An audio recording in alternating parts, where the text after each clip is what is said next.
It's all faulty, it ain't your fault. You've been pushing through with no route, but ain't no doubt. They couldn't even get close. I closed them out. Next time you see me, don't forget it's customary to bow. Nothing ever lasts, no one ever really dies, but it shattered my heart in pieces and melted out through my eyes.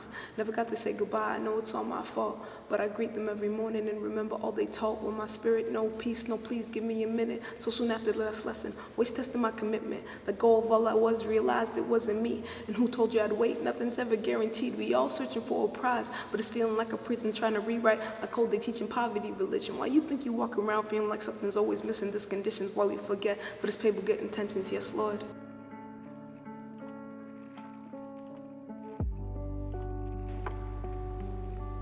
When you follow the thing that's authentic, abundance follows. And like, that's just how it works. And that's how it showed up in my life.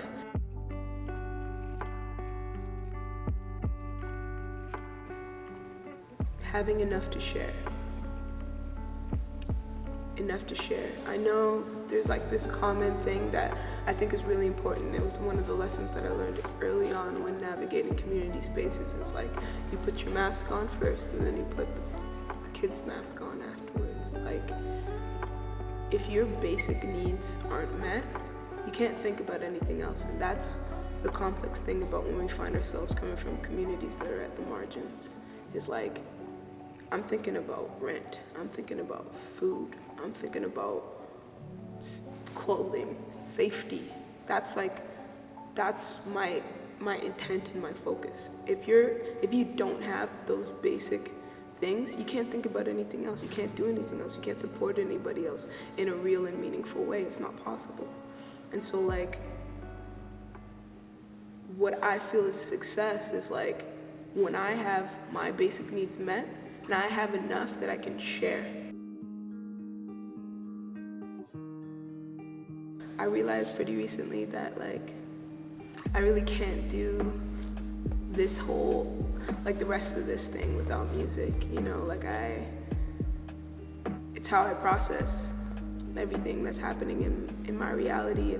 It's where I find healing, it's my safe space. And I realized as I went through the process of healing through whatever types of things I was experiencing, whether that be like oppressive systems or, you know, just the space in which we find ourselves based on things that have happened in our histories, you know, healing and freeing myself of that. I wanted to share that with my community. I wanted to be able to offer some of the wisdom that I've found and that I've been able to connect to on my journey. I wanted to be able to share that with my community and help support in sharing this like loving vibration that can exist between all of us if we allow it. And so that's how music became this, it's my life force, it's me, it's yeah, so that's why I do it, to support, to uplift, the way that I've been supported and uplifted, and the way that really I feel I'm called to and being guided to offer in this way. So yeah.